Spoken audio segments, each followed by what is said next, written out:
예, 육조해능 선사님께서 말씀하신 연불 십공덕에 대해서 말씀드리겠습니다. 연불을 하게 되면 윤회를 끊는 윤회하는 것을 멈추게 하는 묘한 도리라고 합니다. 두 번째는 연불을 하는 것 자체가 부처가 되고 조사가 되는 길이라는 것입니다. 깨달은 스승이 되는 길이라는 것이죠.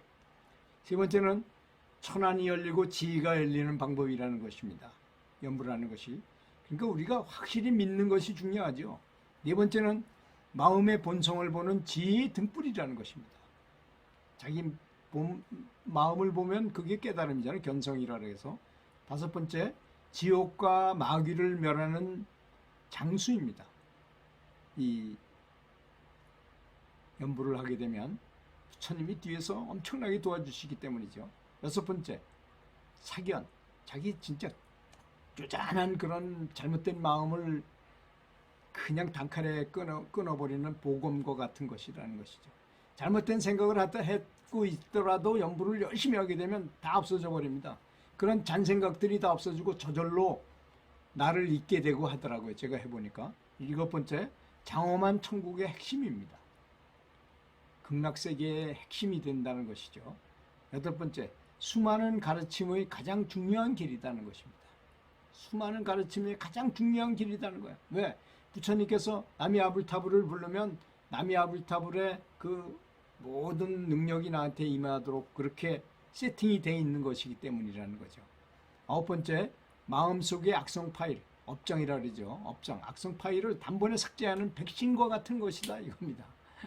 그런 게 세상에 어디 있습니까? 근데 연불은 그렇게 할 수 있어요.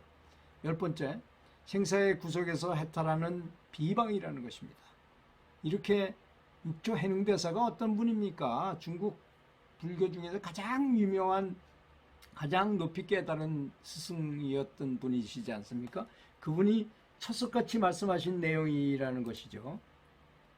그리고 명상을 계속 한다는 것, 연불을 하면서 명상을 한다는 것은 마치 자루 부대에다가 뭘 자꾸 집어넣는 것 같이 하라는 것입니다. 여기에다가 계속 의식을 집중해가지고 생각을 계속 거기다 집중하면 계속 빛이 모이거든요. 마치 자루라고 생각하고 부대 속에 계속 뭔가를 집어넣는 거예요. 나중에 어떻게 되겠습니까? 자루에 너무 차고 차다 보면 자루가 뻥 터져버릴 거 아니겠습니까? 그게 바로 깨달음이라는 표현을 쓰셨습니다. 그렇게 생각하는 것이 참 바람직합니다. 왜 그러냐면 어떻게 수행을 하면 다 잊어버려라 여러 가지 말이 많지만 결국은 내가 빛이기 때문에 빛을 많이 모으면 빛에 가까워지고 다른 껍데기를 다 없애버릴 거 아니겠습니까? 예를 들어서 촛불이 하나 있는데 그게 우리 본성인데 여기 연기가 자욱해요. 연기가 너무 자욱하면 도저히 볼 수가 없잖아요. 안 보이잖아요. 자기 스스로 자기 걸 보는 건데. 근데 이 연기를 서서히 문을 열어놓고 서서히 빠지게 합니다. 서서히 빠지게. 그러다 보면 이게 연기가 없어지다 보면 자기 촛불이 자기의 본성이 보이는 거와 비슷하다는 것입니다. 그렇게 푸대에다가 계속 의식을 집중해가지고 에너지를 모으라는 거죠.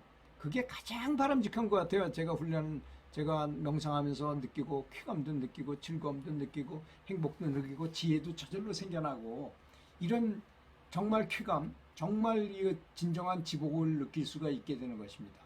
그렇게 되기를 스승님의 이름으로 간절히 기도하겠습니다.